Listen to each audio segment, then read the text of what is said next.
साल 1919 बीकानेर की गलियों में एक 12 साल का बच्चा अपनी बुआ से भुजिया बनाना सीखता है और केवल 2 पैसे में उसे बेचना चालू करता है। इस बात से बिल्कुल अनजान कि यही भुजिया एक दिन हजारों करोड़ों के बिजनेस एम्पायर की नींव बनेगी और एक दिन पूरी दुनिया में बिकने वाले लाखों भुजिया पैकेट्स में उसका नाम हल्दीराम प्रिंटेड होगा। ये कहानी है इंडिया के सबसे बड़े स्नैकिंग ब्रांड हल्दीराम्स की। हल्दीराम का जन्म 1908 में बीकानेर में एक गरीब परिवार में हुआ था। उनके ग्रैंडफादर भुजिया बाजार में अपनी छोटी सी शॉप में भुजिया बेचते थे और बचपन से ही हल्दीराम को भुजिया में बहुत इंटरेस्ट था। इसीलिए सिर्फ 12 साल की उम्र में उन्होंने हर दिन घंटों मेहनत करके भुजिया मेकिंग प्रोसेस को मास्टर कर लिया और बहुत जल्द अपने ग्रैंडफादर की शॉप में रेगुलरली बैठने लगे। लेकिन वो अपने ग्रैंडफादर की तरह भुजिया से केवल कुछ एक्स्ट्रा पैसे कमाकर सेटिस्फाइड नहीं थे, वो अपने बिजनेस को बढ़ाना चाहते थे। हल्दीराम जो भुजिया बेच रहे थे वो बेसन से बनती थी, लेकिन उन्होंने देखा कि राजस्थान के लोगों को मोठ की दाल बहुत पसंद है। वहाँ के लोग कई डिशेस में मोठ की दाल यूज करते थे। इसीलिए हल्दीराम ने भी अपनी भुजिया को बेसन के साथ मोठ की दाल मिला के बनाना चालू कर दिया। उनकी ये नई भुजिया लोगों को काफी डिलीशियस लगी और एक इंस्टेंट हिट बन गई। लेकिन वो यहाँ नहीं रुके, उन्होंने रियलाइज किया कि उनकी अभी की भुजिया काफी मोटी और सॉफ्ट है, लेकिन अगर वो इसे थिन और क्रिस्पी बना दे तो कस्टमर्स का ईटिंग एक्सपीरियंस काफी सेटिस्फाइंग बन जाएगा। इसे अंजाम देने के लिए उन्हें सबसे पहले अपने बैटर को पतला बनाना था और साथ में एक ऐसा मैश चाहिए था जिसके होल्स एक स्टैंडर्ड मैश से छोटे हों ताकि उसमें से पतली भुजिया बन सके। उन्होंने मार्केट में कई मैश मेकर्स के साथ लगकर एक परफेक्ट मैश बनवाया और अपने बैटर के कई आइटरेशंस भी ट्राई किए। फाइनली कई महीनों की एक्सपेरिमेंटेशन के बाद उन्होंने एक परफेक्टली थिन और क्रिस्पी भुजिया बना ली। इस नई भुजिया ने सेल्स को एक्सपोनेंशियली बढ़ा दिया। लेकिन हल्दीराम का इनोवेशन केवल भुजिया की रेसिपी तक लिमिटेड नहीं था। टर्न्स आउट कि हल्दीराम सीक्रेटली एक ब्रांडिंग जीनियस भी थे। मार्केट में ऐसी कई और दुकानें थी जो भुजिया बेचती थी, लेकिन हल्दीराम चाहते थे कि कस्टमर्स के दिमाग में उनकी भुजिया की इम्पोर्टेंस एक नॉर्मल भुजिया से कई गुना ज्यादा हो। हल्दीराम को पता था कि महाराजा दंगर सिंह बीकानेर के सबसे पॉपुलर महाराजा रहे थे और लोग उन्हें बहुत रिस्पेक्ट करते थे। इसीलिए हल्दीराम ने अपनी भुजिया का नाम महाराजा दंगर सिंह के नाम पे दंगर सेव रख दिया। महाराजा के नाम से उनकी भुजिया बाकी सभी नॉर्मल भुजिया से डिफरेंशिएट हो गई और उसे एक प्रीमियम पोजीशनिंग भी मिल गई। इस नई ब्रांडिंग के साथ उन्होंने प्राइसेस भी बढ़ा दिए और कस्टमर्स ने उस प्राइस को खुशी खुशी एक्सेप्ट भी कर लिया। अगले कुछ सालों में हल्दीराम ने अपने 2 भाइयों के साथ मिलकर बिजनेस को अच्छा खासा एस्टेब्लिश कर लिया था और अब 36 साल की एज में उनकी एक वाइफ और 3 बेटे भी थे। बेहद गरीबी से उठकर आए हल्दीराम के लिए सब कुछ बहुत अच्छा चल रहा था कि तभी 1944 में उनकी लाइफ में एक बहुत बड़ा ट्विस्ट आया। घर की लेडीज के बीच में रिलेशंस बिगड़ने लगे। बात इतनी बिगड़ गई कि फाइनली हल्दीराम को घर छोड़कर अलग होना पड़ा। लेकिन प्रॉब्लम ये थी कि घर के साथ साथ हल्दीराम को बिजनेस से भी अलग कर दिया गया था। जिस बिजनेस को हल्दीराम ने अपनी जी जान लगा के बनाया था, आज उसी बिजनेस से उन्हें एक फूटी कौड़ी तक नहीं मिली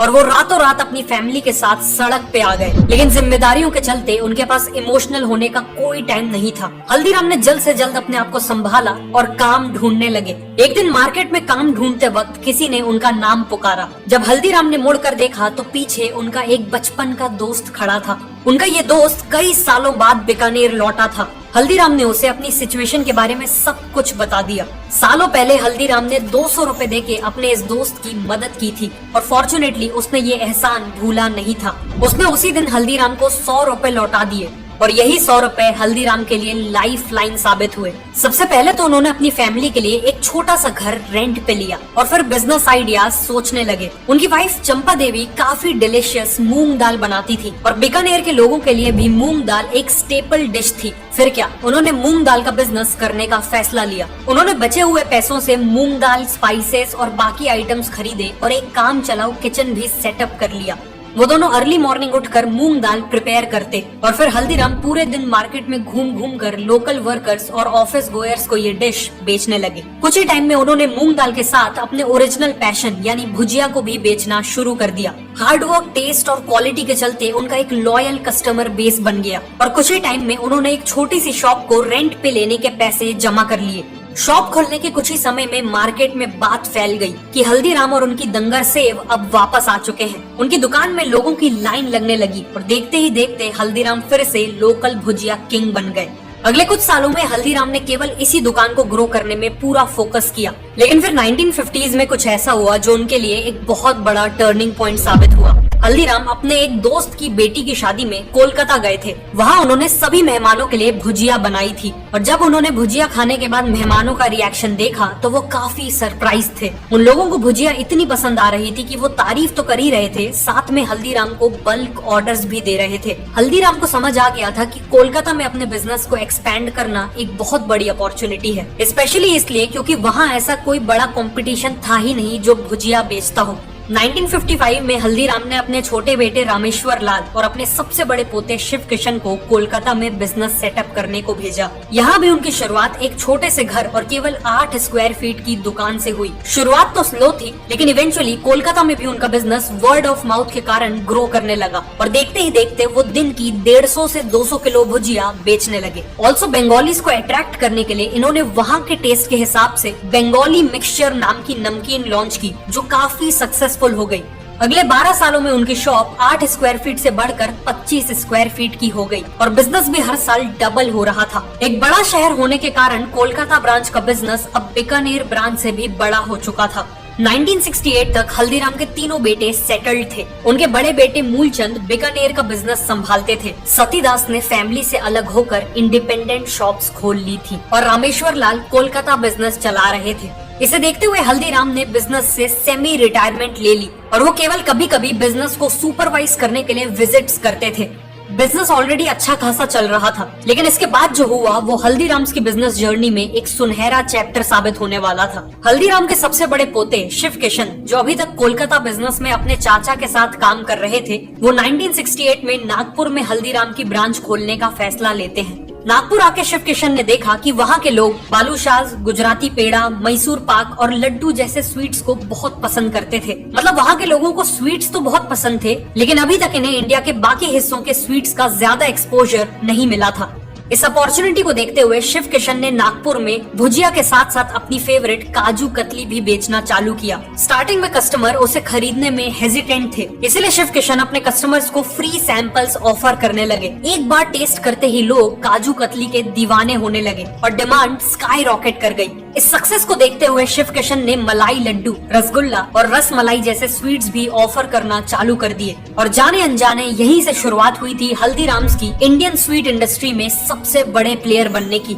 1971 तक नागपुर में हल्दीराम के 2 आउटलेट्स खुल गए थे, लेकिन शिव किशन यहाँ रुकना नहीं चाहते थे। एक दिन शिव किशन कीर्ति नाम के रेस्टोरेंट में गए, जिसने उनकी आंखें खोल दी। वो रेस्टोरेंट केवल डोसा और लस्सी ऑफर करता था और वहाँ हमेशा कस्टमर्स की भीड़ लगी रहती थी। यहीं से शिव किशन को आइडिया आया हल्दीराम्स को एक शॉप से एक रेस्टोरेंट में बदलने का। मार्केट को समझने पे उन्हें पता चला कि महाराष्ट्र में लोगों को साउथ इंडियन डिशेस जैसे डोसा और इडली बहुत पसंद है। अब वो तो अपने रेस्टोरेंट में बीकानेर के पॉपुलर स्नैक्स जैसे समोसा और कचौड़ी ऑफर करना चाहते थे, लेकिन उससे पहले उन्हें कस्टमर्स को अपने रेस्टोरेंट तक लाना था। इसीलिए उन्होंने शुरुआत उन्हीं डिशेस से करी जिनकी डिमांड थी, यानी डोसा और इडली। शिव किशन ने एक 30 सीटर रेस्टोरेंट खोला और बहुत जल्द उनके रेस्टोरेंट की सारी सीट्स ऑक्यूपाइड रहने लगी। इसे देखते हुए उन्होंने अपनी सीटिंग कैपेसिटी डबल कर दी और मेन्यू में समोसा और कचौड़ी भी ऐड कर दिया। जो कस्टमर्स डोसा और इडली खाने आते थे, शिव किशन उन्हें समोसा और कचौड़ी ट्राई करने को कहते थे और जैसा काजू कतली का समय हुआ था, सेम वैसा ही अब हुआ। एक बार कस्टमर ने समोसा कचौड़ी टेस्ट कर ली तो उनमें से ज्यादातर लोग उनके रेगुलर कंज्यूमर्स बन गए। अगले कुछ सालों में नागपुर में हल्दीराम्स के मल्टीपल आउटलेट्स खुल चुके थे और इसी के चलते हल्दीराम्स नागपुर में केवल एक भुजिया बिजनेस से बढ़कर एक इंडियन स्नैक्स, स्वीट्स और रेस्टोरेंट बिजनेस में बदल चुका था।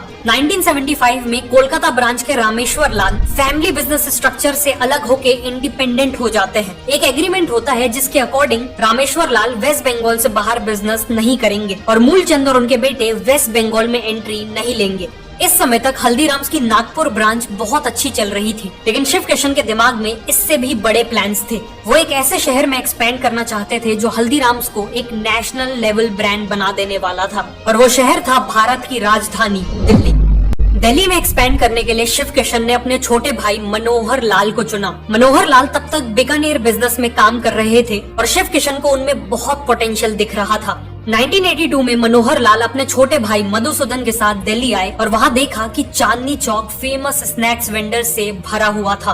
उन्होंने अपनी लाइफ में इतना कंपटीशन कभी नहीं देखा था। लेकिन अच्छी बात ये थी कि कंपटीशन के साथ साथ वहाँ डिमांड भी बहुत ज्यादा थी। मनोहर लाल ने शिव किशन की हेल्प से अपनी शॉप के लिए जगह खरीदी और 1983 में बिजनेस स्टार्ट कर दिया। अगले 1 साल तक दिन रात एक करके उन्होंने मार्केट में अपनी रेपुटेशन बिल्ड की और ब्रेक इवन करने लगे कि तभी उनके साथ एक बहुत बड़ी ट्रेजेडी हो गई। 1984 के भयानक एंटी सिख राइट्स ने दिल्ली को झुलसा दिया था और इसी दौरान मनोहर लाल की वर्कशॉप और घर भी जल गया।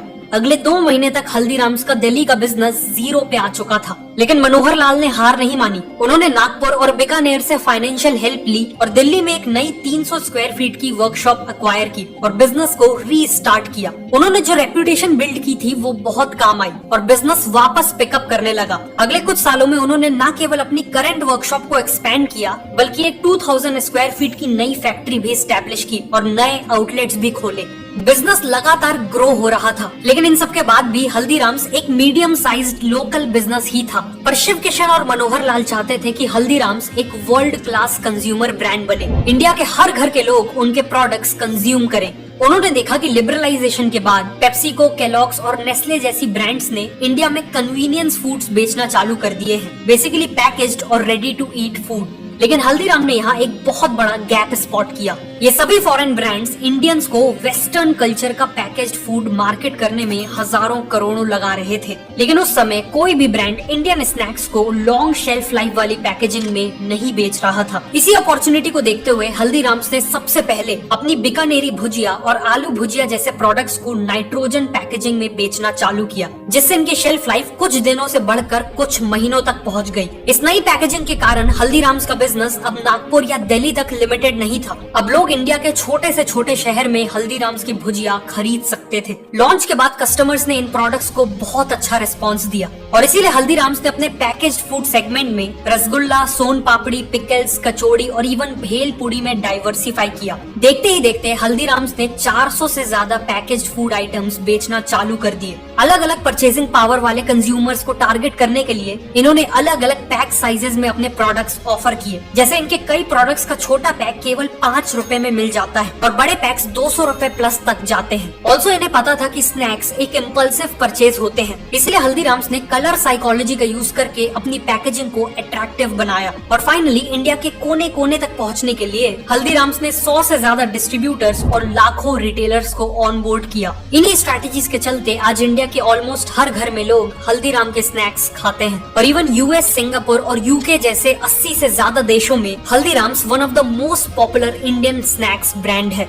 करीब 100 साल पहले हल्दीराम्स की शुरुआत भुजिया को 2 पैसों में बेच के हुई थी और आज उसी हल्दीराम्स ने 9000 करोड़ से ज्यादा का बिजनेस किया है। हल्दीराम्स की कहानी ये प्रूव करती है कि कस्टमर्स को डिलाइट करके, लगातार प्रोडक्ट्स को इनोवेट करके और समय के साथ खुद को बदल के कितना भी बड़ा बिजनेस बनाया जा सकता है, चाहे शुरुआत कितनी ही छोटी क्यों ना हो।